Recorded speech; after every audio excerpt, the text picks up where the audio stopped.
ఇది చాలా ప్రమాదకరం. మీరు కఠినమైన యాక్షన్లు తీసుకోవాలి. లేకపోతే ప్రజలు, శ్రీవారి భక్తులు మిమ్మల్ని భవిష్యత్తులో మళ్ళీ నమ్మే పరిస్థితి ఉండదు. ఇప్పటికైనా TTD board chairman B R Naidu గారు కానీ, ఈఓ గారు కానీ వీళ్ళంతా ఇమ్మీడియట్గా అత్యవసర మీటింగ్ పెట్టుకొని బోర్డు నుంచి ఇమ్మీడియట్గా అతన్ని తొలగించాలి. లేదా మీకు బోర్డు మెంబర్ నుంచి తొలగించాలంటే ఏదైనా ఇబ్బంది కలిగితే మీరు అధికారంలో ఉన్న ఇంకా రాబోయే 4 ఏళ్లు అతనికి తిరుమల ప్రవేశం లేకుండా బహిష్కరించాలి.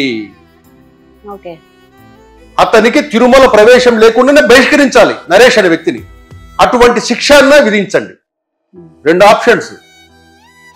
మీరు బోర్డు మెంబర్గా తొలగించండి, లేదా ఈ రాబోయే మీ ప్రభుత్వం ఉన్నంత కాలం అతనికి తిరుమలలో ప్రవేశం లేకుండా నిషేధం విధించాలి.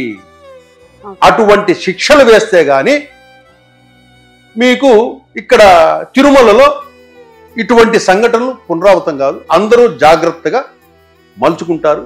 అట్లాగే టీటీడీ ఉద్యోగులు ఏం తప్పు చేసినా కూడా ఇలాంటి కఠిన శిక్షలే మీరు విధించాలి. దర్శనాలకు వచ్చే విఐపీలు కానివ్వండి, ప్రజలు కానివ్వండి జాగ్రత్తగా వ్యవహరిస్తారు. ఈ వివాదాలు తలెత్తకుండా ప్రశాంతంగా దర్శనాలు చేసుకుని బయటకు వస్తారు.